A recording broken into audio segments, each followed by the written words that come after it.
बिस्मिल्लाहिर्रहमानिर्रहीम। अस्सलाम वालेकुम वरहमतुल्लाह। हाँ जी, बताइएगा, आवाज आ रही सब लोगों को? ओके।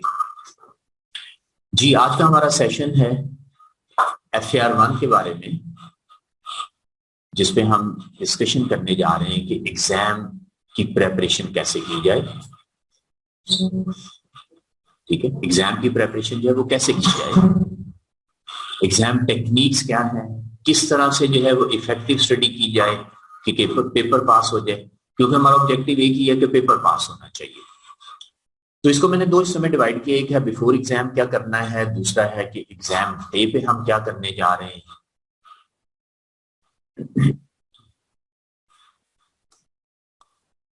जी, बिफोर एग्जाम क्या करना है, how to prepare for the FAR 1 examination, studying techniques क्या होगी, टाइम मैनेजमेंट कैसे करनी है, स्टडी मटेरियल कौन सा यूज करेंगे, प्रैक्टिस कैसे करेंगे, रिवीजन करनी है, और फिर solving complete paper in one sitting. इसको मैंने 6 हिस्सों में डिवाइड कर दिया कि एग्जाम से पहले हम जो है वो क्या कुछ कर रहे होंगे। तो वन बाय वन इन पे बात करेंगे।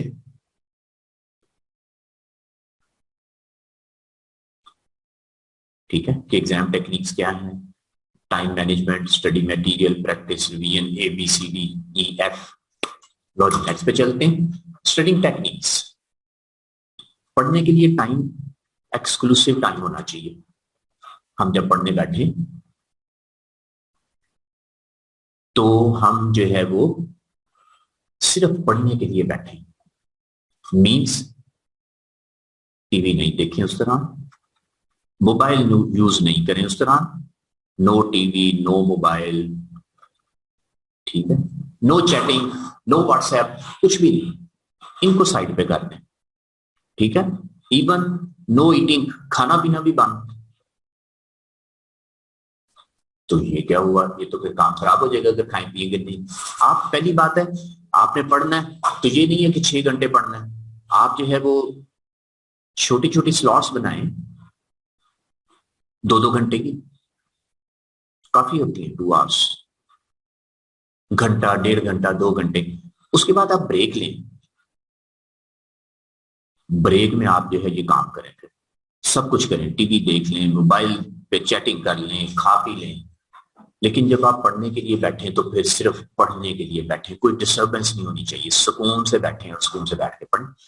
जो आपने लेक्चर अटेंड किए हैं उनको रिवाइज करें, टॉपिक वाइज प्लान जरूर बनाएं, टॉपिक वाइज जो है वो प्लान बनाएं अपना, कि कौन सा टॉपिक कितने दिन में कवर करना है, कैसे कवर करना है, उस पर भी आगे जाके बात भी करते हैं। ICAP के सारे क्वेश्चंस को जरूर सॉल्व करना चाहिए। आप रिवीजन कर रहे हो, छोटे मोटे क्वेश्चन छोड़ दें, लेकिन जो ICAP में क्वेश्चन आए हुए बड़े बड़े, वो क्वेश्चन सारे जो है वो जरूर सॉल्व करने चाहिए। फिर आपके क्लासेस के दौरान टेस्ट भी होते रहे, क्लास टेस्ट जो होते हैं, जब एक टॉपिक कवर कर लें वो क्लास टेस्ट का क्वेश्चन कर लें, पता लग जाएगा टॉपिक कवर हुआ कि नहीं। पहले किया था टेस्ट तो कैसा परफॉर्मेंस रही आपकी, और अब जब आप रिवीजन करने के बाद वो टेस्ट सॉल्व करते हैं तो अब क्या परफॉर्मेंस है। अच्छा जी, पास पेपर्स की प्रैक्टिस, ये तो बड़ा आसान है, अगर आप पैक की बुक कर रहे होंगे तो आपके पास पेपर सारे उसमें कवर हो रहे होंगे, आपका कोई क्वेश्चन आप पूछ सकते हैं। ठीक है,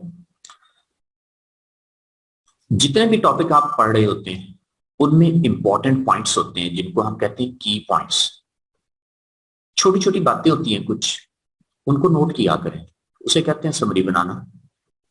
चाहे उसे उर्दू में लिख लें कि ये चीज होगी तो उसको मैंने इस तरह से हैंडल करना है, ये पॉइंट है तो उसको इस तरह से कवर करना है। और फिर जब आप वो की पॉइंट्स लिखें तो उसमें बड़ी इंपॉर्टेंट बात है कि जिस क्वेश्चन में वो पॉइंट आपको मिला, की पॉइंट के आगे उस क्वेश्चन का नंबर लिख लें। इसका फायदा क्या होगा, कहते हैं पेपर वाले दिन सारी चीजें बंदा रिवाइज नहीं कर सकता। क्यों नहीं कर सकता, अगर आपकी ये समरी बनी हो, आप पेपर वाले दिन इसको रिवाइज करें। कितने के पेजेस की समरी होगी, 2-2 पेजेस की हो जाएगी, 3-3 पेजेस की हो जाएगी, तो आप उसको देखते जाएं, चीजें रिकॉल होती जाएंगी। और अगर पेपर से पहले लगता है ना भूल गया सारा कुछ, ये समरी पढ़ेंगे पता लगेगा सारा कुछ ही आता है माशाल्लाह। ठीक है, इस पे भी हम बात करेंगे कि पेपर वाली रात ऐसे लगता है जैसे कुछ भी आता नहीं है, बल्कि पेपर वाली रात तो छोड़ें, क्लासेस आपकी माशाल्लाह खत्म हो गई, एंड हो गई। अब आप पढ़ने बैठेंगे, कोई भी टॉपिक पढ़ेंगे तो लगेगा जैसे आता ही कुछ नहीं। लेकिन जब उस टॉपिक को आप स्टार्ट कर देंगे, 2-3 सवाल करेंगे, तो फिर ऐसे ऐसे चीजें रिवॉल्व होना शुरू हो जाएंगी। बेसिकली रिवीजन करते क्यों हैं? क्योंकि भूल जाते हैं। इंसान, इंसान का मतलब क्या है? भूलने वाला। ठीक है, इंसान का मतलब क्या है? भूलने वाला। इंसान जो है वो भूल जाता है निस्यान से, इसीलिए तो रिवीजन करते हैं। ठीक है कि खता करने वाला भी है, लेकिन इंसान जो है ना वो असल में बना है निस्यान से, और निस्यान होता है भूलना, और वही खता करना, निस्यान, खता करना, भूल जाना, तो भूल जाता है बंदा।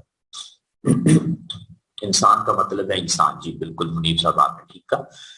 अच्छा जी, आगे बढ़ते हैं। तो ये समरी जो है ये आपको हेल्प करेगी कि आप जो है वो थोड़े टाइम में अपना पूरा टॉपिक रिवाइज कर सकें। फिर ये जो क्वेश्चन नंबर लिखा है इसका क्या फायदा होगा? इसका फायदा ये होगा, एक पॉइंट आपने देखा समझ ही नहीं आ रहा, ये मैंने क्या लिख दिया, अपनी लिखी हुई बात बंदे को समझ नहीं आती, तो बंदा फट से वो क्वेश्चन देखे निकाल के, और जो है उस पॉइंट को देख ले, बंदे को याद आ जाएगा ये पॉइंट है। इस तरह से कोई पॉइंट पता भी हो, कंफ्यूज कर रहा हो, उसका रेलिवेंट क्वेश्चन लिखा हो, तो जो है ये बहुत इंपॉर्टेंट बात है। ये अगर आपने पहले नहीं किया तो आप रिवीजन करते हुए ये समरी बना दें जरूर। नेक्स्ट पॉइंट है जी टाइम मैनेजमेंट। हर टॉपिक को टाइम असाइन कर दें। किस टॉपिक के लिए कितना टाइम होना चाहिए, किस टॉपिक के लिए कितना टाइम होना चाहिए, ये डिपेंड करता है कि हमारी प्रेपरेशन कितनी है। एक बंदा हो सकता है, जैसे आईएएस 16 कहते हैं बहुत बड़ा टॉपिक है, एक बंदा हो सकता है वो कहेगी इसके लिए मुझे चाहिए 15 घंटे, 15 आवर्स चाहिए। दूसरा बंदा कहता है कि मुझे इसके लिए जो है वो क्या चाहिए, मुझे इसके लिए सिर्फ 6 घंटे काफी है। और एक और बंदा है वो कहता है नहीं, आईएएस 16 जो है इसको तो बड़ी अच्छी तरह करना है, इसके लिए 25 आवर्स चाहिए। अब आपने ये प्लान करते हुए ये भी देखना है कि ये इतने ज्यादा आज की प्लानिंग ना हो कि पेपर पीछे रह जाए और हमारी प्लानिंग जो है वहां निकल जाए।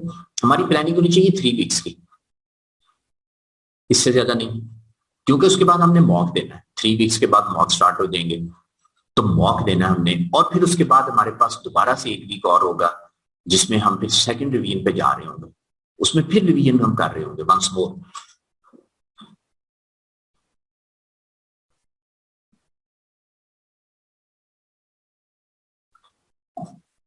अच्छा जी, पूछ रहे हैं यूट्यूब पे लेक्चर्स हैं, मेरे तो कोई लेक्चर्स यूट्यूब पे अवेलेबल नहीं है।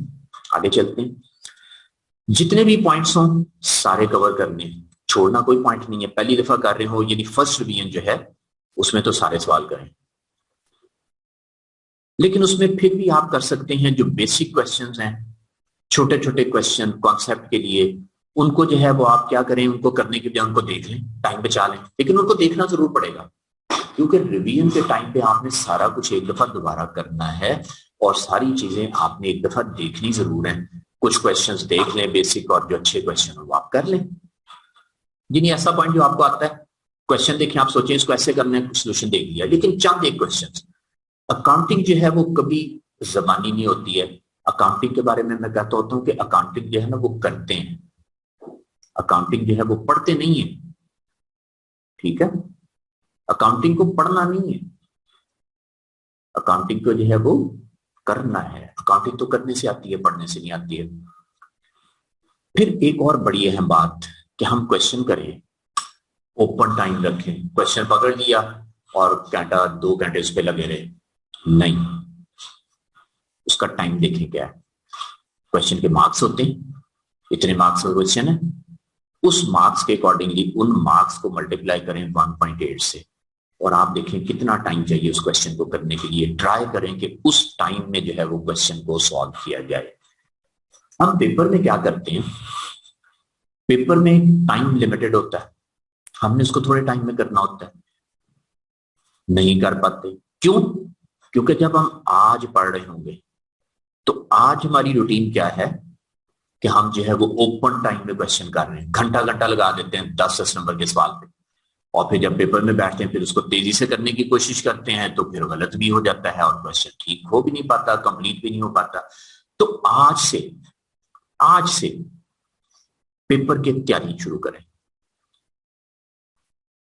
ठीक है, जब आपकी एक रिवीजन हो जाएगी, अगली दफा फिर जो है वो आपने क्या करना है, वो फिर आपने सिलेक्टेड क्वेश्चंस करने हैं। फर्स्ट रिवीजन में क्वेश्चन मार्क कर लें कौन से अच्छे क्वेश्चंस हैं, कंप्रीहेंसिव क्वेश्चन।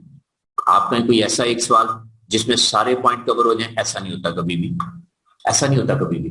पेपर में क्वेश्चन आते हैं, कभी कुछ पॉइंट होते हैं, कभी कुछ पॉइंट होते हैं, तो आपको कुछ ना कुछ 5-6 क्वेश्चन हर टॉपिक के या 4-5 क्वेश्चन मार्क करने पड़ेंगे जो कि अच्छे अच्छे क्वेश्चन होंगे जिसमें ज्यादा पॉइंट कवर हो जाए। स्टूडेंट जो है वो डिमांड करते हैं कि सर जी कोई ऐसा एक सवाल बताएं कि जिससे सारे कॉन्सेप्ट ही रिवाइज हो जाए। तो ऐसे सवाल होते नहीं है कि जिसमें सारे कॉन्सेप्ट रिवाइज हो जाए। और अगर ऐसा एक सवाल बना दिया जाए, फर्ज करें, मैंने तजर्बा किया हुआ है, ऐसा एक क्वेश्चन बना दिया जाए, बच्चों को कहा जाए ये सवाल कर लो, इसमें सारे कॉन्सेप्ट हैं, तो वो क्वेश्चन जो है बजाय इसके कि उससे कुछ लर्निंग हो, उससे कॉन्फिडेंस शेक हो जाता है, पॉइंट सारे गिडमिड हो जाते हैं और काम खराब हो जाता है। ऐसे क्वेश्चन बन नहीं सकते कि जिसमें सारे पॉइंट इकट्ठे आ जाए, वो तो फिर चूचू का मुरब्बा बन जाएगा। तो इसलिए ना ऐसा क्वेश्चन एक तलाश किया जाए जिसमें सारे कॉन्सेप्ट कवर होते हैं। ऐसी अप्रोच ना रखें, थोड़ा सा जो है वो काम ज्यादा कर लें, क्वेश्चन जो है वो 4-5 कर लें, तो आपने मार्क कर लेना। प्रैक्टिस टॉपिक करेंगे, उसके क्वेश्चन साथ साथ करेंगे। अभी हम थोड़ी देर में बात करेंगे और 2 वीक भी पूरे नहीं है, इसमें सवाल कर सारे सवाल करना इम्पॉसिबल है, तो उसके अकॉर्डिंगली प्लान कर लेना, कम कर लेंगे। ठीक है, मैंने एक बात कही कि एक टॉपिक को प्लान करेंगे तो उसमें कुछ लोग कहेंगे ये टॉपिक 6 घंटे में हो जाएगा, कुछ कहेंगे टॉपिक 15 घंटे में, कुछ कहेंगे 25 घंटे में। हर बंदे का अपना एक प्लान होगा, क्यों, उसकी प्रेपरेशन लेवल के मुताबिक। जिन्होंने क्लास के साथ अच्छा पढ़ा उनको हो सकता है थोड़े क्वेश्चंस में उनका गुजारा हो जाए, जिन्होंने क्लास के साथ अच्छा नहीं पढ़ा उनको फिर थोड़े ज्यादा क्वेश्चन करने पड़ेंगे। और फिर ऐसे भी होता है जो टॉपिक आपने क्लास में अच्छे कवर किए हैं उसकी थोड़ी प्रैक्टिस काफी होगी, और जो टॉपिक आपके क्लास के साथ अच्छे नहीं हो पाए किसी वजह से, कोई तबीयत खराब हो गई, पीछे रह गए, पिछला टॉपिक कर रहे थे, कोई मसला हो गया, बारिशें हो गई, बहुत बड़ा मसला हो गया, बारिशें हो गई, पढ़ नहीं सके, ठीक है, रीजन तो कोई भी हो सकती है, ठीक है, तबीयत खराब हो गई। तो इसीलिए मैंने कहा मैं यहाँ पे एक पैक्ट टाइम टेबल दे दूंगा, दिया जा सकता है, लेकिन वो नुकसान कर देगा बहुत सारे लोगों का। मैं कहूँ या ये 16 इतने घंटे में करना है, एक बंदे ने तैयार किया हो वो उस पर इतना टाइम लगा दे, और एक ऐसा टॉपिक जो मैं कहूँ 2 घंटे में करना है, बस इन्वेस्टमेंट प्रॉपर्टी, मैं कहूँ ये 2 घंटे काफी है, एक बंदे ने वो टॉपिक किया ही नहीं, उसके तो 8 घंटे भी थोड़े हैं। तो इसलिए अपना अपना जो है वो, अच्छा जी कुछ इंपॉर्टेंट टॉपिक्स भी बताएंगे FAR 2 के। इस वक्त हमारी सारी डिस्कशन FAR 1 की चल रही है जनाब गैलेक्सी साहब। अच्छा जी लो जी आगे बात करते हैं। तो पास पेपर के क्वेश्चन जो हैं वो आप जो है वो कर सकते हैं ICAP के स्टडी टेस्ट से, बल्कि अगर आपके पास जो है ना वो पैक की किताब है ना, तो आप पैक से सारा कुछ कर लें। वो जिसे हम कहते हैं ना 1 विंडो, ये 1 विंडो बुक है जिसमें सारा कुछ दे दिया, पास पेपर भी हैं, और बल्कि आपको बताऊं कि जो ICAP के अच्छे क्वेश्चन हैं वो भी सारे पैक की किताब में दिए, और पैक का इस वक्त जो है वो 10th एडिशन अवेलेबल है जो लेटेस्ट है, नए सिलेबस के मुताबिक। मार्केट में सबसे पहली जो बुक आई थी वो पैक की आई थी, लेटेस्ट जो है वो सिलेबस के अकॉर्डिंगली। फिर मॉक एग्जाम आपने जरूर देना है। जब आप क्वेश्चन एक कर लेते हैं, ये भी एक इंपॉर्टेंट पॉइंट है कि आप एक सवाल कर लें तो फिर सोचें मैंने इस सवाल में क्या किया। 2 बातें सोचनी है कि क्वेश्चन की रिक्वायरमेंट क्या थी और किया क्या, क्या रिक्वायरमेंट थी और उसको फिर कैसे सॉल्व किया, फिर उसका सोल्यूशन क्या था। रिक्वायरमेंट के अकॉर्डिंगली सोचना है। इसका फायदा क्या होगा, आप अगर सोचेंगे 5 मिनट 10 मिनट एक सवाल करने के बाद, तो ये आपका सोचना अगले कई क्वेश्चंस के रास्ते खोल देगा। और आप अगला सवाल पकड़ेंगे तो आधा तो कम से कम हो ही जाएगा, ज्यादा नहीं तो उससे अगला पकड़ेंगे वो आधे से भी ज्यादा हो जाएगा। लेकिन अगर आप सोचेंगे नहीं ना और अगला सवाल पकड़ेंगे तो शायद वो सवाल बिल्कुल भी ना हो पाए। ये बहुत बड़ा एक प्रॉब्लम होता है बच्चों को, कहते सवाल किया अगला सवाल करते हैं वो होता नहीं, क्योंकि पिछला आता नहीं है। आपने अकाउंटिंग पढ़ी, इंट्रो भी पढ़ ली, FAR 1 भी पढ़ ली, अगर आपको पहला क्वेश्चन अच्छा आता है तो दूसरे क्वेश्चन में आधे कॉन्सेप्ट तो उसी की बेस पे होते हैं, फिर उससे आगे चलते हैं तो पहले दोनों क्वेश्चन के कॉन्सेप्ट चलते हैं। तो आपने फिर अच्छा तैयार नहीं किया पहले सवाल को, आपने सोचा ही नहीं कि इसमें क्या मांगा था, क्या किया, कैसे किया। अगर आप उस पर गौर करते तो कहते हैं ना, गौर और तदब्बर करने से जो है मार्फत की बातें पता चल जाती हैं, तो मार्फत की बातें भी पता चल जाती हैं। फिर उसका एक और बड़ा फायदा होता है, वो क्या होता है कि आपके शॉर्टकट डेवलप हो जाते हैं। आप सोचते हैं ये सवाल मैंने किया, इसमें इतनी वर्किंग्स बनाई है, इसको मैं इस तरह भी कर सकता था, ये चीजें मैं अवॉइड कर सकता था। ये सारा चीजें सोचने से आएंगी, ठीक है। और फिर सवाल को मैं कैसे करता, आप अपनी पैटर्न तो एक ही होता है प्रेजेंटेशन का, मैं कौन सी चीज पहले कर लेता, कौन सी बात में कर लेता, ठीक है। वर्किंग मैंने बनाई, उनकी तरतीब गलत होगी, मैं कैसे उस वर्किंग की तरतीब को ठीक कर सकता था। और फिर जो मैंने पहले बात की थी टाइम में क्वेश्चन करें, उसमें दूसरी बात ये थी कि आप दो दो पेजेस पे क्वेश्चन करें। वो दो पेजेस किस तरह से हों, एक लेफ्ट वाला पेज और एक राइट वाला पेज, आमने सामने दो पेजेस हों। उसका फायदा क्या होएगा कि आपको बार बार जो है वो पेपर पलटने नहीं पड़ेंगे, पेजेस पलटने नहीं पड़ेंगे। हाँ जी, जी, ये मरियम आपने क्वेश्चन पूछा, पेपर्स के बारे में बात की, इस पे भी अभी मैं आ रहा हूं। हाँ जी, लेफ्ट राइट, तो आपको पेज पलटना नहीं पड़ेगा, पेज पलटने में अमाउंट गलत लिखी जाती है। तो अगर आप पेज ना पलटें और जो है वो उसके अकॉर्डिंगली क्वेश्चन जो है वो दो पेजेस पे आमने सामने करते रहे, तो आपका टाइम भी सेव होगा और क्वेश्चन ठीक भी हो जाएंगे। लीजिए आगे बढ़ते हैं। रिवीजन, अब बात कर रहे हैं टाइम टेबल की। टाइम टेबल बना लें, मैंने कितने घंटे पढ़ना है, एक बहुत बड़ा क्वेश्चन होता है। हाँ जी, सवाल ये है कि बात क्वेश्चन 4 से 5 पेजेस पे भी होते हैं जी, तो उसको 4 से 5 पेजेस पे प्लान करें। मेरी मुराद ये थी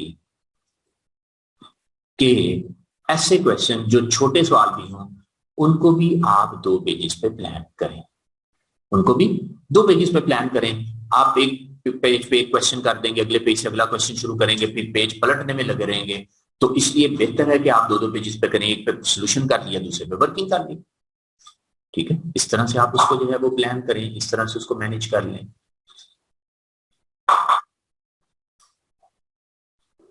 अगर क्वेश्चन लेफ्ट राइट और लेफ्ट पे आए तो क्या राइट पे छोड़ के नेक्स्ट पे करें, ये आपने क्या क्वेश्चन पूछा, समझ नहीं आया।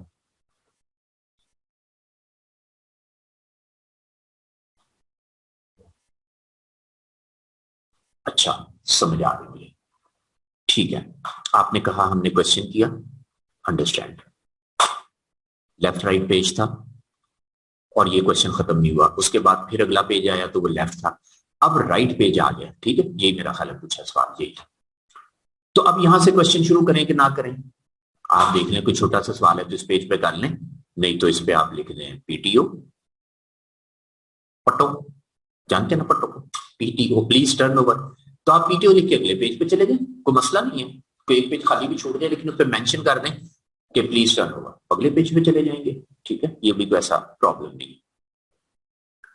अच्छा जी, यहाँ पे एक पॉइंट क्लियर कर दूं, सवाल पूछते हैं बच्चे कि हम क्या करें, हमारे 2 सब्जेक्ट हैं, 3 सब्जेक्ट हैं, 4 सब्जेक्ट हैं, क्या उनको हम साइमल्टेनियसली चलाएं या हम जो है वो एक जो है वो पहले करें, एक जो है वो सब्जेक्ट पहले करें, फिर उसके बाद दूसरा सब्जेक्ट पढ़ें, पकड़ें, फिर तीसरे पे जाएं, फिर चौथे पे जाएं, किस तरह करें, it is up to you, as you plan, ठीक है, एज यू डू अर्ली, ठीक है, as it was your practice in earlier attempts, you can do accordingly. It is, it depends upon your strategy कि how it is comfortable for you people, कि आपको कैसे easy लगता है। Question आपसे कल को किसी ने ये नहीं पूछना कि क्या साइमल्टेनियसली पढ़ा था, आप कहेंगे नहीं, तो कहेंगे इसलिए फेल हो गए, या आपने एक एक पेपर करके पढ़ा था, नहीं तो इसलिए फेल हो गए, कोई ऐसा सवाल नहीं पूछेगा, ठीक है। It entirely depends upon you people कि जैसे आपको अच्छा लगता है, जैसे आप कंफर्टेबल है, ठीक है, as it is comfortable for you people you can plan it. कुछ लोग होते हैं वो कहते हैं नहीं, हमारी आदत है, हम एक सब्जेक्ट पकड़ते हैं, 5 दिन में 6 दिन में उसको भड़काया और उसके बाद अगला सब्जेक्ट पकड़ेंगे, उसको फिर इतने दिन लगाएंगे और फिर इस तरह हम काम करेंगे, it's okay fine, no issue at all. कुछ होते हैं वो कहते हैं नहीं, एक सब्जेक्ट पढ़ के हम बोर होते हैं, हम जो है वो बीच में कुछ थ्योरी पढ़ लें, कुछ अकाउंटिंग कर लें, कुछ फलां कर लें, तो इस तरह हम उसको जो है वो साइमल्टेनियस प्लान करें। आपने अपना टाइम टेबल जरूर बनाना है, कि मैंने सुबह में इतने घंटे पढ़ना, दोपहर में इतने घंटे पढ़ना, शाम में इतने घंटे पढ़ना, छोटे छोटे ब्रेक जरूर बीच में लिया करें। और एक और बात अभी यहीं पे कह दूं, बाद में भूल ना जाऊं, कि आप जो है वो कोई ना कोई एक्सरसाइज जरूर करें। अगर आप कोई गेम करते थे उसको कंटिन्यू रखें, उसको आपने छोड़ना नहीं है। आप पेपरों के वीक में जाके पेपरों के दौरान उसको छोड़ दें, लेकिन अगर अभी से छोड़ दिया तो उसका नुकसान क्या होता है, एक एक्सरसाइज कर रहे होते हैं और कुछ नहीं तो घर से निकलते हैं, अकेडमी आते जाते हैं, एक्टिव हो जाते हैं, एफिशिएंट हो जाते हैं, थोड़ी एक्सरसाइज होती है चलने फिरने से। उसके बाद घर बैठे और घर बैठ के 2 दिन 4 दिन 6 दिन 8 दिन 10 दिन के बाद बीमार हो गए। तो ये बहुत इंपॉर्टेंट है कि आपकी सेहत भी ठीक रहे। कई लोग होते हैं, पता लगता है तबीयत खराब हो गई, बीमार हो गए, पढ़ नहीं पाए, पेपर दें ना दें, फिर पेपर छोड़ भी देते हैं। तो जो है वो बिल्कुल, नमाज बहुत अच्छी एक्सरसाइज है, जबरदस्त है। तो नमाज तो क्या आप पहले भी पढ़ते थे, नमाज तो पहले भी पढ़ते थे माशाल्लाह, भी पढ़ते रहना है। उसके अलावा भी जाते आते थे, उसके अलावा भी, मेरा मतलब ये था कोई गेम करते हैं उसको कंटिन्यू रखें। ये नहीं कि 2-2 घंटे गेम करें, 10 मिनट 15 मिनट आधे घंटे की गेम करें, कोई ऐसी गेम करें जिससे एक्सर्शन हो जाए अच्छी तरह से, जो है वो आप मतलब तबीयत जो है वो आपकी खुल जाए, तबीयत आपकी खिलखिला उठे और आप जो है वो फ्रेश हो जाए। ठीक है, ये बात देख लें कौन सी गेम खेलनी है, लेकिन ऐसी गेम होनी चाहिए जो आप 15-20 मिनट नहीं तो मैक्सिमम आधे घंटे में कंक्लूड कर दें, डिप्रेशन ना हो। बिल्कुल सही है। हाँ जी। अच्छा जी, पूछा है कि कौन से टॉपिक जो हैं वो पहले किए जाएं पेपर के पॉइंट ऑफ व्यू से। भी हम टॉपिक्स पे जा रहे हैं जी। अच्छा जी, अब टॉपिक्स जो है वो उसकी लिस्ट आपने बनानी है। एक ये तरीका होता है डिफिकल्ट टॉपिक से शुरू करें और फिर आसान टॉपिक की तरफ जाएं।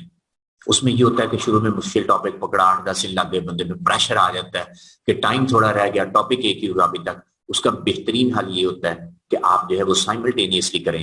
एक बड़ा टॉपिक पढ़ें जिसको 8 दिन लग जाएंगे, बड़ा टॉपिक पकड़ा 8 दिन, और उसके साथ साथ जो है वो छोटे टॉपिक चलाएं जो 2-2 दिन में हो जाएंगे। तो आपके 8 दिन गुजरेंगे तो 4 टॉपिक छोटे और एक बड़ा टॉपिक, टोटल आपके 5 टॉपिक हो जाएंगे। ठीक हो गया? सही। चल, लो जनाब, आगे बढ़ते हैं। पॉइंट आपने बनाए हुए उनको रिवाइज करें, नहीं तो लिखते जाएं। जब आप सेकंड रिवीजन पे जाएंगे तो फिर आपने सिर्फ सिलेक्टेड क्वेश्चंस करने हैं और वो आपने खुद ही मार्क कर लेने हैं। अगर आपने क्लासेस पढ़ी तो आपको उससे भी आइडिया होगा कि शुरू में छोटे छोटे क्वेश्चन होते हैं और आखिरी जो 3-4 क्वेश्चन होते हैं वो बड़े बड़े होते हैं, उनको मार्क कर लें, वो आप कर लीजिएगा, उसमें सारे पॉइंट कवर हो जाएंगे। ठीक है जी, लो जी।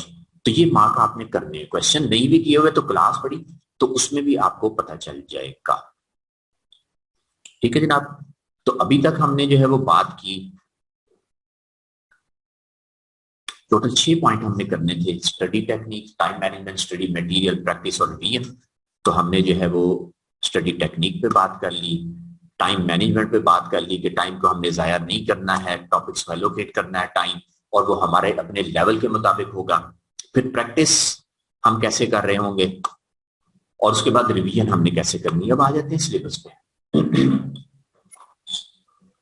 3 ग्रेड्स हैं: preparation of financial statements, conceptual framework and interpretation of financial statements.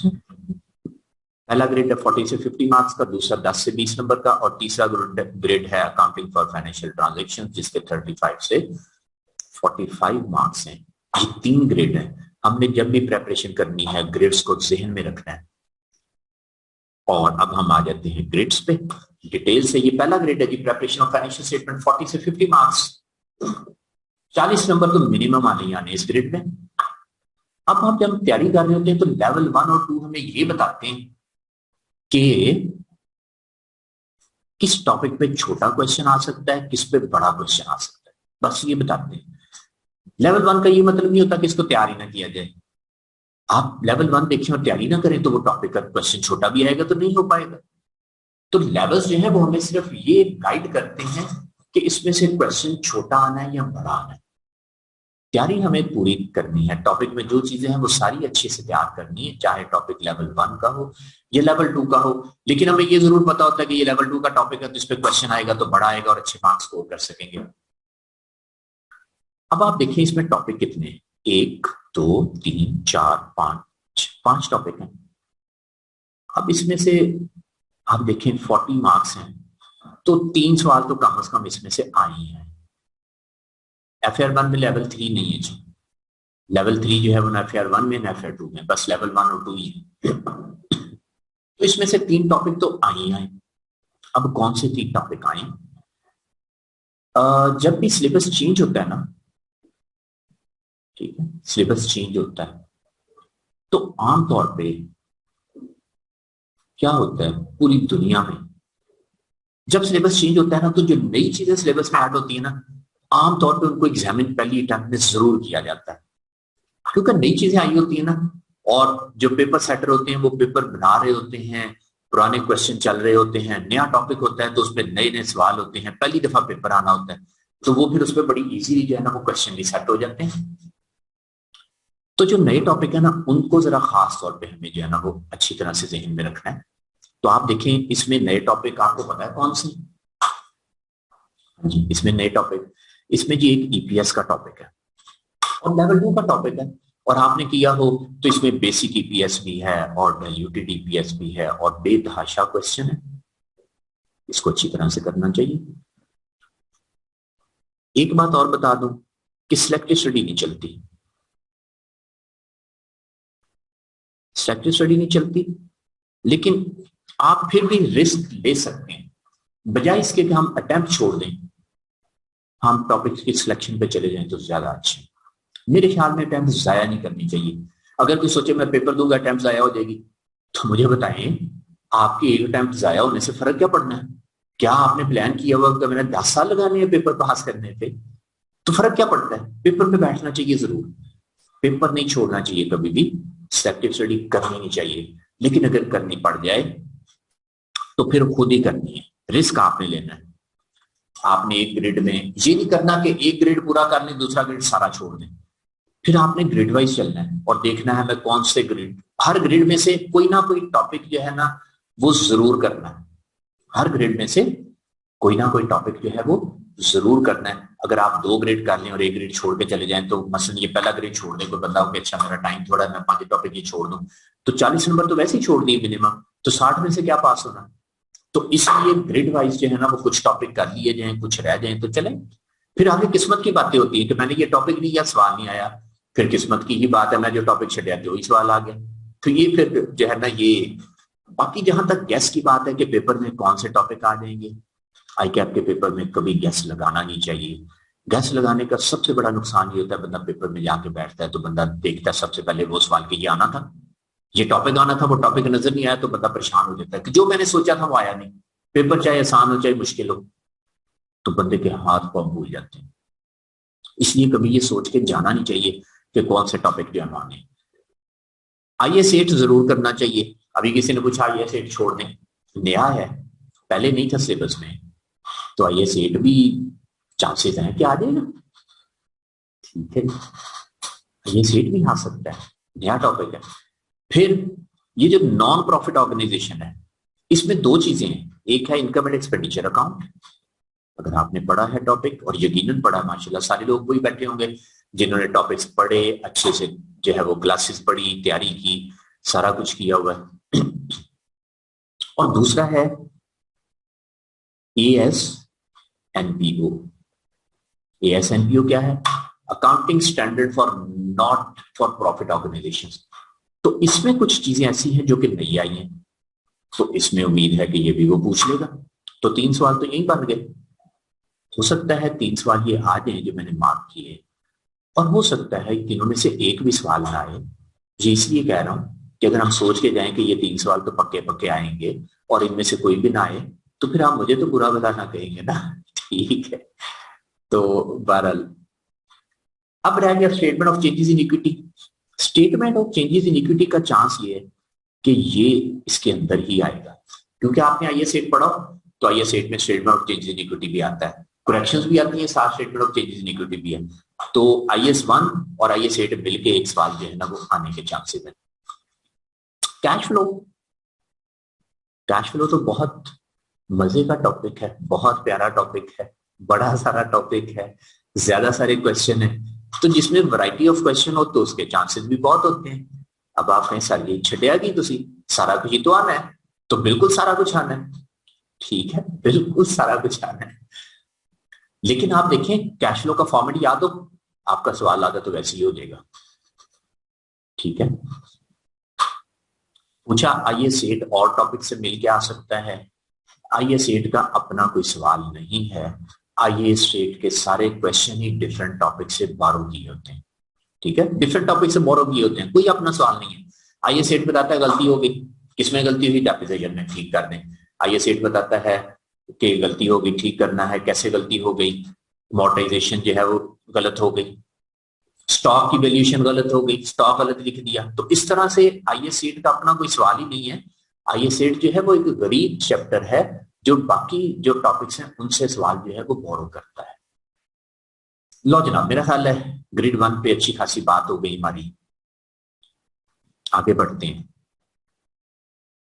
Grade 2 पे चलते हैं। लेकिन आप देखें कि उसमें फिर अपने हिसाब से अगर ना तैयारी हो तो चलो कोई टॉपिक बंदा जो है वो, अब इसमें तो टॉपिक है 10 से 20 नंबर के, इसमें से एक सवाल आना ही आना है, इसमें से एक सवाल आना ही आना है।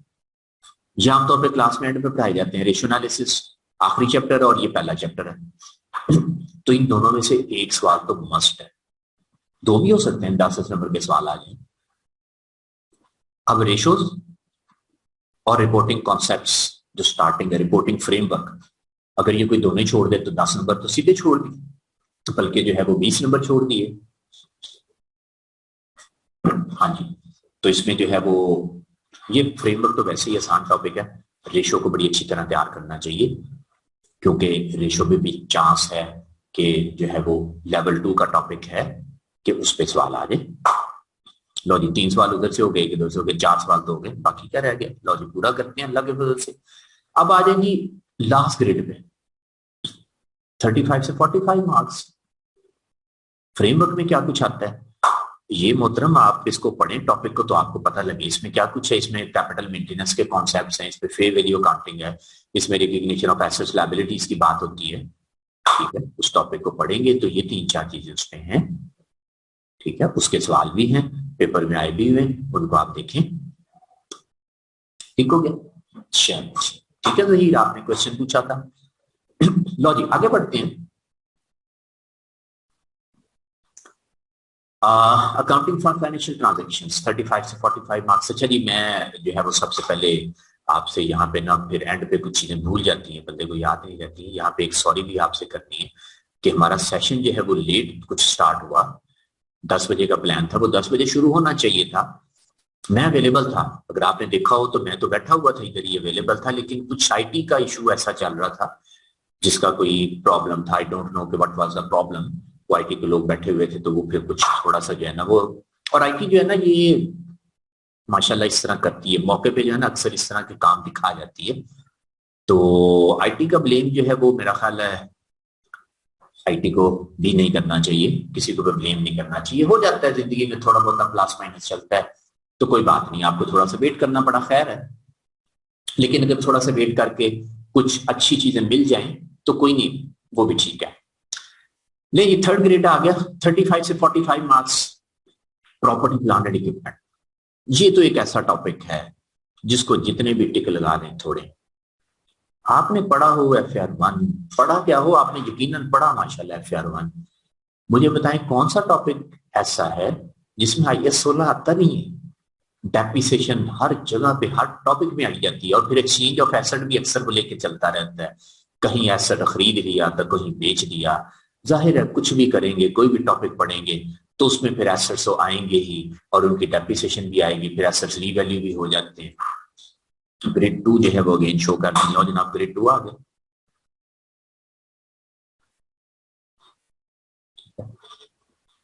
तो कोई भी ऐसा टॉपिक नहीं है कि जिसमें IS 16 की बातें ना हो, शायद कहीं ना हुई हो, वरना तकरीबन हर जगह पे चलती हैं। तो IS 16 जो है ना वो तो फिर आप देखें IS 16 1 महीना लेता है कवरेज पे, मेरा ख्याल है काफी टाइम लगता है, सबसे बड़ा टॉपिक ही है। तो इसको तो किसी सूरत में छोड़ना ही नहीं है। इसमें तो 20 नंबर भी थोड़े, लेकिन 15 नंबर 20 नंबर, और ये ऐसा टॉपिक है जिसपे तकरीबन हर दफा क्वेश्चन आता ही आता है। तो एक तो ये टॉपिक हो गया, बाकी सारे लेवल 1 के टॉपिक हैं, वो बच्चे हैं इसके आगे। ठीक है, लेकिन उसमें देखें तो गवर्नमेंट ग्रांट है जिसमें फिर IAS 16 के सवाल आ जाते हैं, बोरिंग कॉस्ट है, इम्पेयरमेंट ऑफ एसेट है, इन्वेस्टमेंट प्रॉपर्टी है। तो ये छोटे छोटे टॉपिक हैं, इतने बड़े बड़े नहीं है। बोरिंग कॉस्ट भी एक अच्छा टॉपिक है जिसमें से वो क्वेश्चन कई दफा दे देता है, क्योंकि उसमें जरा कैलकुलेशन ज्यादा है ना, तो उसमें से भी जो है वो क्वेश्चन आ जाता होता है। बाकी गवर्नमेंट ग्रांट है, इम्पेयरमेंट ऑफ एसेट है, जाहिर है इसमें से भी 2 से 3 क्वेश्चन तो आने ही आने हैं, बल्कि 3 आप कहें, क्योंकि अगर 20 नंबर इस पे आ जाए तो 15 नंबर तो फिर भी बच जाएंगे, तो 8 नंबर का सवाल होता है, तो इसका मतलब है इन 4 में से तो 2 टॉपिक तो कम से कम आए ही आए, और अगर 45 नंबर पे चले जाए तो 3 टॉपिक भी आ सकते हैं। ठीक है जी, तो ये जनाब आपका टोटल सिलेबस था।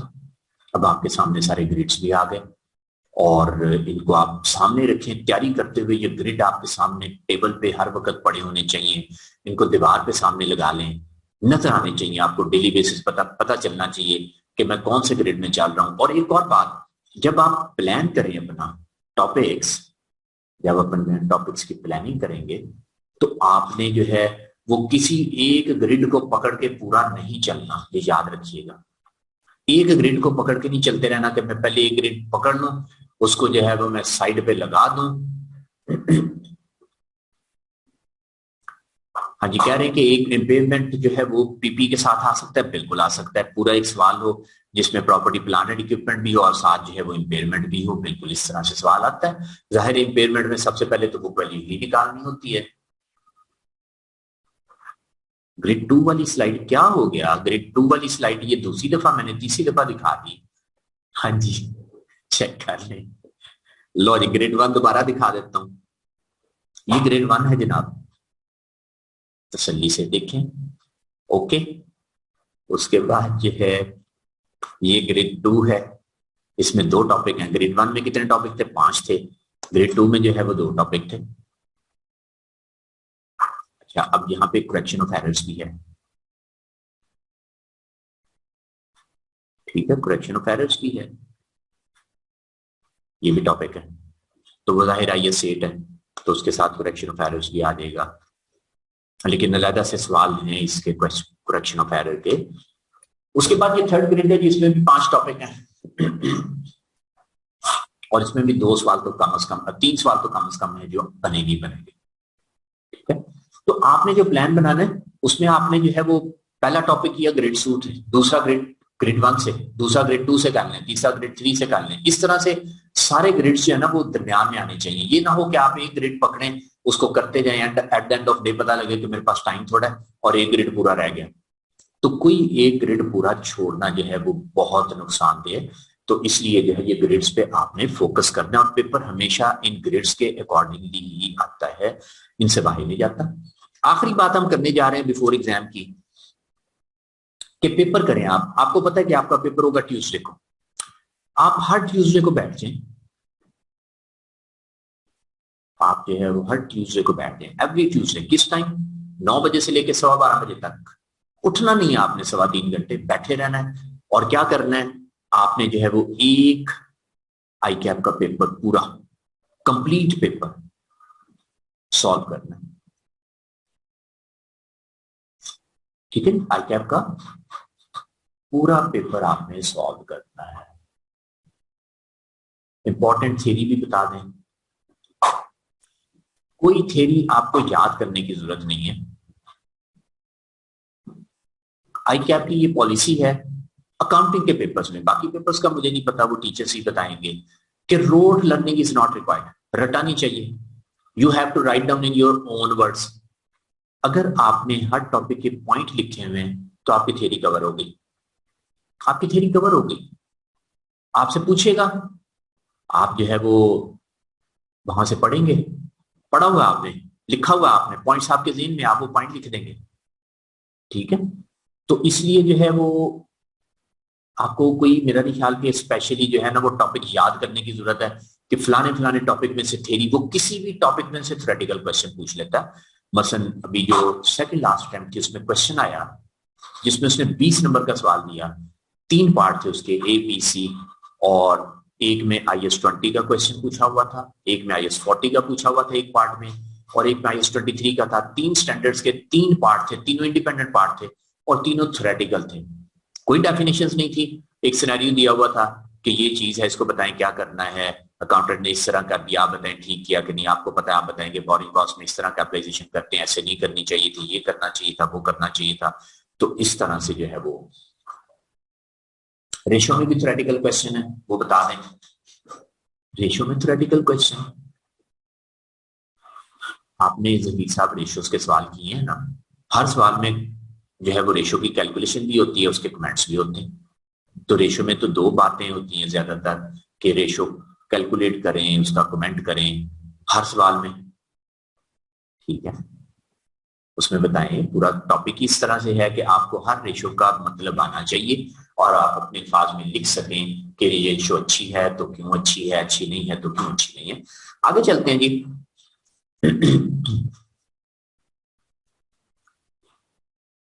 अच्छा, अब अगर आप ये कहें ना कि एक बात और, कि हर टॉपिक में कुछ क्वेश्चंस मार्क कर दिए जाए कि ये क्वेश्चन कर लिए जाए, ऐसा नहीं होता। आपने सारे क्वेश्चन ही करने होते हैं। हाँ, आप जब रिवीजन कर रहे हो तो अच्छे क्वेश्चन है उनको एक कोई टिक लगा लेना, कोई क्रॉस लगा लें, टिक लगा लें, सर्कल लगा लें, कि आपको ये याद हो कि अब मैंने जब सेकंड रिवीजन पे जाना है तो मैंने ये वाले अच्छे क्वेश्चन है बस ये करने हैं। तो ये इतना सा काम करना होता है, ठीक है। और आपने कहा वो कौन से क्वेश्चन होते हैं, आपने जाहिर क्लासेस पढ़ी, तैयारी की, तो जो एंड पे 4-5 क्वेश्चन किए जाते हैं हर टॉपिक के, वो वाले अच्छे क्वेश्चन हैं, वो तो ऑलरेडी है आपके पास, आपने नोट किए हुए हैं, आपने क्लासेस पढ़ी हुई है, तो वो जो है वो आप कर लीजिएगा। अगर कम से कम क्वेश्चन करने हो, ठीक है, तो आखिरी जो 4-5 क्वेश्चन होते हैं हर टॉपिक में जो क्लासेस में एंड पे करवाए जाते हैं, वो बड़े कॉम्प्रिहेंसिव क्वेश्चन होते हैं और उसमें जो है मैक्सिमम पॉइंट्स कवर हो रहे होते हैं, ठीक है। अच्छा जी, ये मैंने क्यों कहा कि पूरा पेपर करें, अभी शुरू में किसी ने पूछा था reversal of impairment loss syllabus से निकल गया है, reversal of impairment loss syllabus में लिखा हुआ है, लेकिन आई कैप से पूछा गया था, ईमेल की थी हमने कि ये reversal of impairment loss study text में कवर नहीं हुआ, तो ये बता दीजिए कि क्या ये जो है ये पेपर में आएगा कि नहीं आएगा। उन्होंने कहा स्टडी टेक्स्ट में नहीं है तो इसलिए ये पेपर में नहीं आएगा, ठीक है, राइट हो गई बात।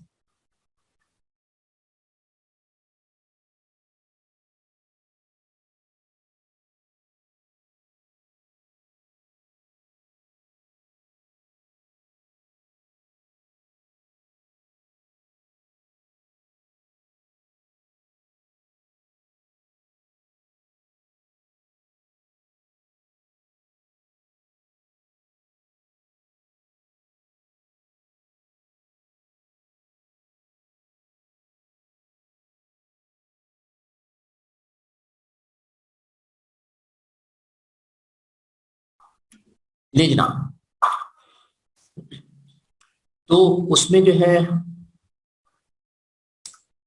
क्वेश्चन पूछा है कि अगर एक फिगर गलत कैलकुलेट कर दे तो आगे जहां यूज होगी उसके पे इम्पैक्ट तो नहीं होगा। जी नहीं होता, आई कैप की पॉलिसी है कि अगर एक एरर आप कैरी फॉरवर्ड करते जाएं तो उसके मार्क्स नहीं कटेंगे दोबारा, आपका प्रोसीजर ठीक हो तो नंबर मिल जाएंगे।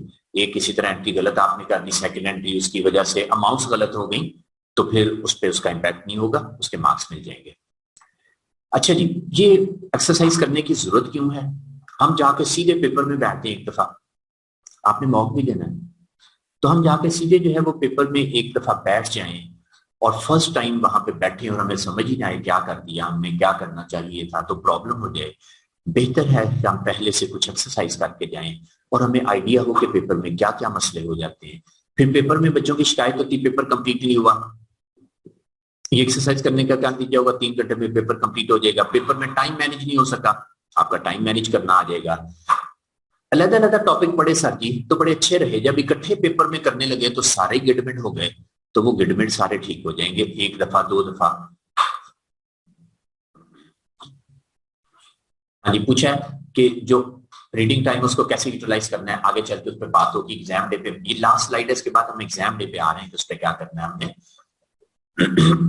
फिर कुछ चीजें भूल जाती हैं, वो डेफिशिएंसीज आप पूरी कर लेंगे। बंदे ने टॉपिक किया होता है, एक चीज ओवरलुक हो गई तो वो आप कर लेंगे। कंफ्यूजन हो जाती हैं कि एक चीज पड़ी हुई थी वो गलत परफॉर्म कर दिया तो उसको ठीक कर लेंगे। प्रेजेंटेशन का बड़ा मसला हो जाता है कि वर्किंग मैंने दरमियान में कर दी, बाद में करनी चाहिए थी, सारा ही पुट्ठा सीधा हो गया सवाल। तो जब आप ये 4-5 एक्सरसाइजेस, 4 तो कम से कम मान ही जाएंगे ना, एक मौका 3 आई के आपके पेपर। अब सवाल ये है कि कल ट्यूसडे हम बैठ जाए? जी बिल्कुल बैठे कल। आप कहेंगे आते कुछ नहीं, कोई बात नहीं, देखें पेपर में ना आता हो तो फिर पेपर को कैसे करते हैं। जनरल नॉलेज से भी चीजें हो जाती हैं, और ये तो हो ही नहीं सकता कि आपने पढ़ा ना हो। तो कल भी बैठे करें, कोई एक सवाल आता होगा वो अच्छा हो जाएगा, बाकी अच्छे नहीं होंगे, नो इशू, बाद में मार्क कर लीजिएगा, अगले वीक में और बेहतर हो जाएगा, उससे अगले वीक में और बेहतर, और एंड पे जाके पूरा पूरा पेपर सॉल्व होना शुरू हो जाएगा। तो ये एक्सरसाइज जरूर करें, हर ट्यूसडे को एक दफा बैठ जाए, समझें कि यार क्या आपका पेपर है।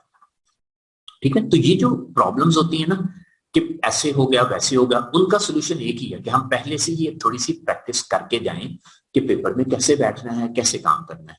लो जनाब, एग्जाम डे आ गया।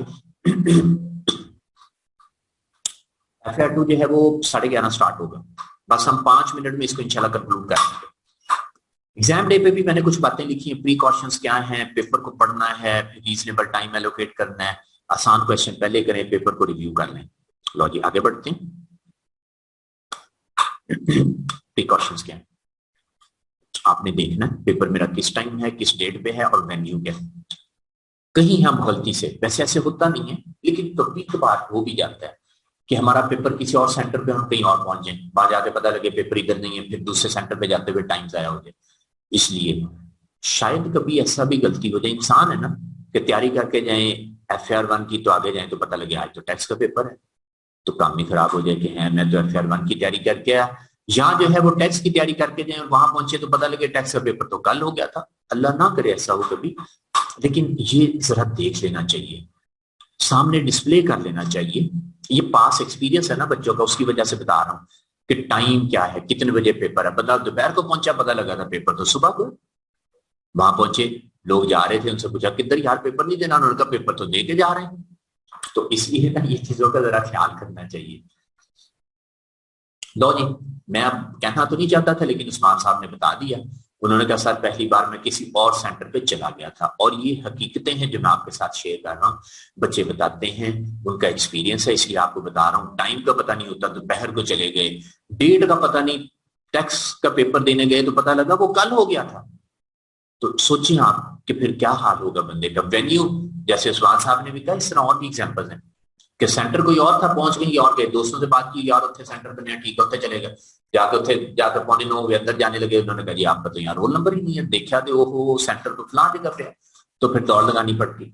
एडमिट कार्ड आप साथ लेके जाए अपना, कैलकुलेटर 2 होने चाहिए, एक कैलकुलेटर जेब में रखना है, एक टेबल पे रखना है, ताकि अगर टेबल ठा हो जाए तो जो टेबल पे कैलकुलेटर पकड़ा पड़ा है वो गिर जाए, टूट जाए, दूसरा जेब वाला सलामत रहे।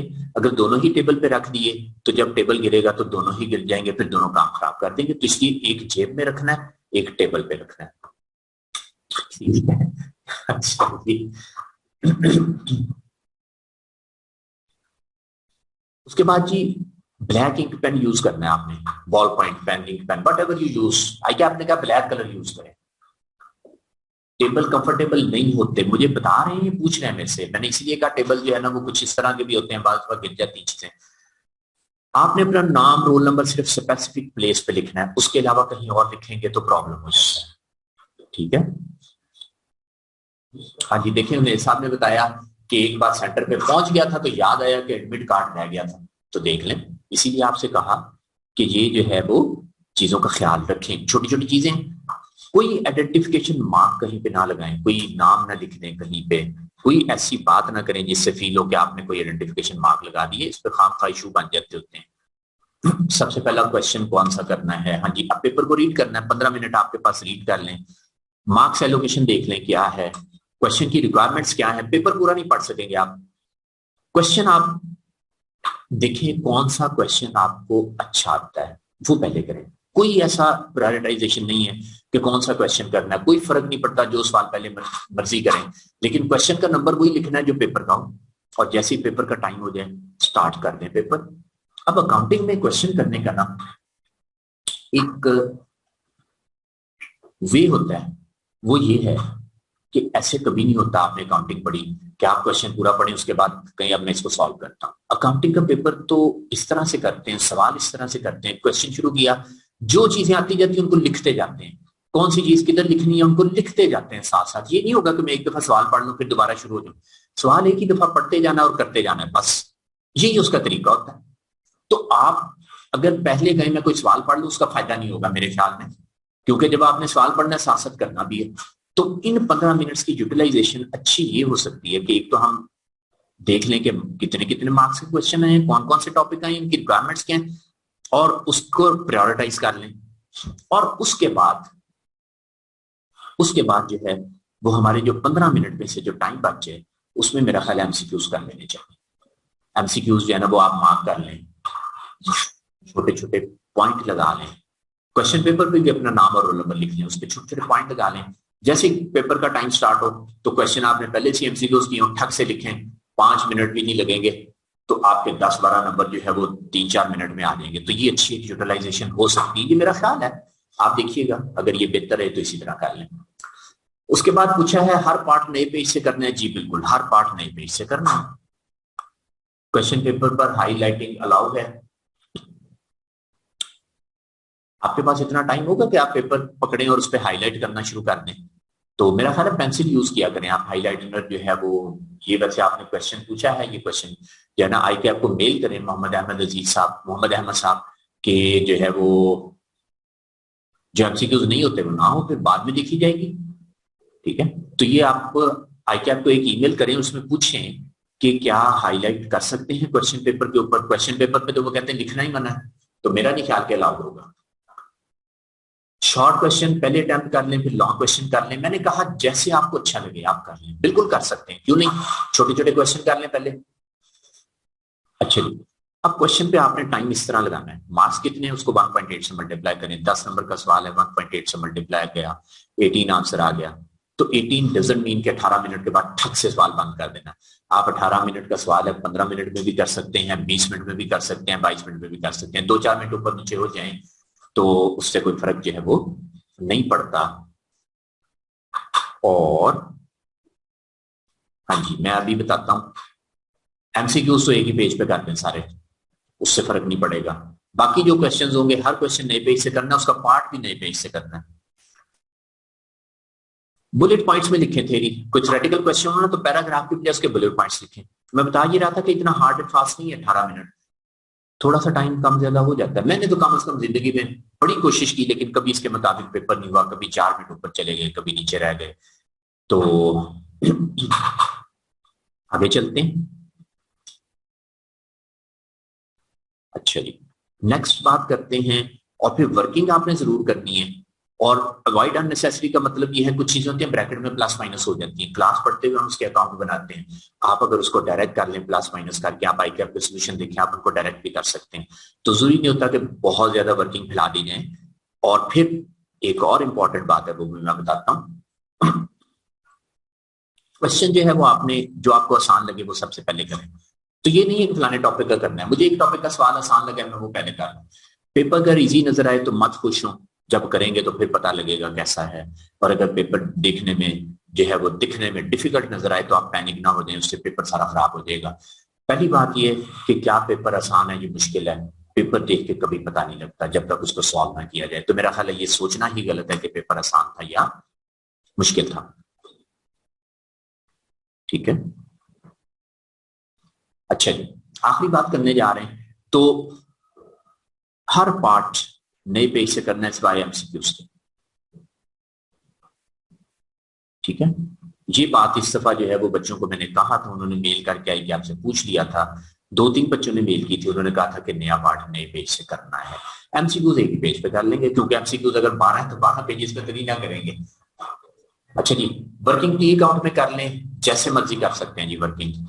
और वर्किंग के ऊपर जो है वो प्रॉपर सही तरह हेडिंग भी ना हो तो गुजारा हो जाता है। वर्किंग को क्रॉस रेफर जरूर करना है, ये एक इंपॉर्टेंट पॉइंट लिखा हुआ है कि आप वर्किंग को फैला दें और उसका रेफरेंस ना दें, उसको क्रॉस रेफर जरूर करना है।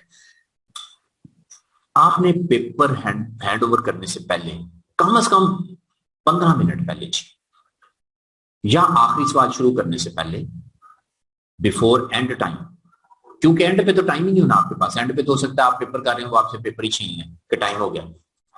तो आप जो है वो 15 मिनट पहले एक दफा ये इंश्योर कर लें कि आपने क्वेश्चन नंबर सही लिखनी है। बाद होता है पेपर में क्वेश्चन नंबर 2 तो मैंने लिख लिया 3, सवाल गाया हो गया। क्वेश्चन नंबर 5 किया, उसके ऊपर नंबर ही नहीं लिखा हुआ मैंने, तो इंश्योर कर लें कि आपने क्वेश्चन पेपर के अकॉर्डिंगली अपने क्वेश्चन नंबर लिखे हुए, काम किया हो, जाया ना हो जाए, और क्रॉस रेफरेंस किया हुआ है कि नहीं। अगर आप वर्किंग करके छोड़ दें, क्रॉस रेफर ना करें, नंबर नहीं मिलते। एग्जामिनर कमेंट करता है वर्किंग क्रॉस रेफर की नहीं तो इसका मतलब है उसके नंबर को काटता है फिर। ठीक है, अच्छा जी, क्वेश्चन पूछा है, क्वेश्चन की वर्किंग इकट्ठी कर लें, ये वर्किंग 1 और 2 लिखना जरूरी है जी। वर्किंग 1 2 3 सारी लिखना जरूरी है। जितनी भी वर्किंग्स होंगी उनके सबके नंबर देने होंगे। एक क्वेश्चन के पार्ट ए और बी होंगे तो उसमें से पार्ट ए पहले और बी पार्ट किसी और क्वेश्चन के बाद कर सकते हैं, नहीं इकट्ठा कीजिएगा, जगह छोड़ दें। ठीक है, जगह छोड़ दें उसके लिए। आप यही है ना, 2 पेजेस छोड़ देंगे, खाली रह जाएगा, कोई बात नहीं, लेकिन उनको इकट्ठा करें। एक क्वेश्चन का एक पार्ट एक पेज पे, दूसरा कहीं और जाके, ये स्ट्रेटेजी ठीक नहीं है। क्वेश्चन के सारे पार्ट इकट्ठे होने चाहिए जी। कोई और सवाल आपका? तो ये जनाब सारी बातें थी जो कि आई एम होपफुल कि जिस ऑब्जेक्टिव के साथ ये सेशन था वो ऑब्जेक्टिव हमने अचीव किया और आपको यकीनन इसका जो है वो फायदा हुआ होगा। मैक्सिमम कितने क्वेश्चन करें? मिस मरियम क्या पूछा पेपर में? सारे क्वेश्चन। हाँ जी, हर पेज पर क्वेश्चन नंबर लिखने की जरूरत नहीं है। हाँ जी मिस मरियम, आपने सवाल पूछा कि पेपर में सारे क्वेश्चन करने हैं। ये कोई सवाल ना पूछेगा कि पेपर में 7 क्वेश्चन है, मैं आपको अच्छा मैं 5 कर लूं या 4 कर लूं, नहीं, we have to attempt all the questions. हाँ, अगर टाइम ना मिले, कोई रह जाए तो रह जाए। क्वेश्चन 9 हो, एक बात आपको बता दूं, सवाल 5 हो या 9 हो इससे फर्क नहीं पड़ता। 5 क्वेश्चन दे दें, हर एक जो है वो 2-2 पार्ट कर दें तो 10 क्वेश्चन तो हो गए। और क्वेश्चन छोटे छोटे हो, 9 क्वेश्चन हो जाए तो इससे क्या फर्क पड़ता है। पेपर हमेशा आप मैनेजेबल होता है 3 घंटे में, याद रखिएगा। अगर वर्किंग ठीक कर दें लेकिन फॉर्मेट में नहीं लिखते वैल्यूज, मार्क्स इफेक्ट होंगे। वर्किंग के नंबर अलग होते हैं और मेन सोल्यूशन में लिखने के नंबर अलग होते हैं। तो आप मतलब ऐसे करें, कैश फ्लो का सवाल है, कैश फ्लो का सवाल में कैश फ्लो ना बनाए, वर्किंग करके आ जाए तो नंबर जरूर मिलेंगे लेकिन पूरे तो कभी नहीं मिलेंगे ना, क्योंकि कैश फ्लो में उसको प्रेजेंट करना, उसके प्लस माइनस करके दिखाना, वो सारे मार्क्स थे। तो जिस चीज के जो मार्क्स हैं वो, फरहान साहब आपने टेस्ट दिए होंगे यकीनन, टेस्ट में मार्किंग प्लान मिलता है, हर स्टेप के मार्क्स होते हैं। तो ये जनाब मार्किंग स्टेप वाइज होती है, स्टेप मार्किंग होती है। तो जो काम आप करेंगे उसके नंबर मिल जाएंगे। ये रिकॉर्डिंग अवेलेबल होगी, ये रिकॉर्डिंग सारी आपके पास अवेलेबल होगी, इसकी रिकॉर्डिंग हो रही है, ये अवेलेबल हो जाएगी आपको। यूट्यूब पे भी होपफुली ये अवेलेबल कर देंगे, तो ये फेसबुक पे भी है, तो इसको आप एक्सेस कर सकते हैं, सारा कुछ इसमें मौजूद है। लेकिन आप, उम्मीद है कि इस सेशन में जो ऑब्जेक्टिव से वो अचीव हो गए और आपको ये देखिए मैसेज भी आ रहा है कि आप उस पर जो है वो इसको देख सकेंगे। तो जो ऑब्जेक्टिव थे वो बीट हो गए। At the end of the presentation I want to say all of you very very good luck, best of luck. ठीक है, होपिंग फॉर द बेस्ट। ठीक है, best wishes for all of you. आपने पढ़ा, याद रखिएगा, ये कभी ना सोचिएगा कि मेरी तैयारी नहीं है, मुझे आता नहीं है। ये तो बंदा तीसरी टाइम दे रहा हो ना तो फिर भी यही सोचता है। तो पेपर जरूर देना है आपने, आपको अल्लाह के फजल से बहुत कुछ आता है। ठीक है, बंदे की अपनी असेसमेंट होती है कि मुझे नहीं आता, नहीं, आपने अगर क्लासेस पढ़ी, रिवीजन की, तो अल्लाह के फजल से बहुत कुछ आता है। जाके आपने पेपर में बैठना है, अल्लाह किसी की मेहनत जाया नहीं करता, और आप जो है वो पढ़ के जाइएगा। और एक जो है वो बात याद रखें, कभी ये ना सोचें कि मैंने पढ़ा, मैंने मेहनत की तो मैं पास होऊंगा, नहीं, मेरा काम है मेहनत करना, मेरा काम है पढ़ना। और अल्लाह से दुआ करें कि अल्लाह मेरे पास जितनी हिम्मत थी, जितनी इस्तात थी, मैंने उसके मुताबिक कोशिश की, अल्लाह उसमें बरकत डाले और कामयाब कर दे। बस ये दुआ करें और अल्लाह पे जो है ना वो भरोसा रखें, इंशाल्लाह अल्लाह कामयाब करेगा। Wishing you all the best. अल्लाह हाफिज, अस्सलाम वालेकुम रहमतुल्लाहि व बरकातहू। और आप सबके लिए बहुत दुआएं जी, ढेरों दुआएं। जब आपके लिए मेहनत करते हैं तो दुआएं क्यों नहीं करेंगे। मुझे बच्चा कह रहा था कि सर अब आप तो फारिग होंगे, आपको तो अब कोई काम नहीं होगा। मैंने कहा काम तो मेरा अब शुरू हुआ, आपके लिए दुआएं भी तो करनी है ना इंशाल्लाह। ठीक है जी, अल्लाह हाफिज, फी अमानिल्लाह, अस्सलाम वालेकुम रहमतुल्लाह।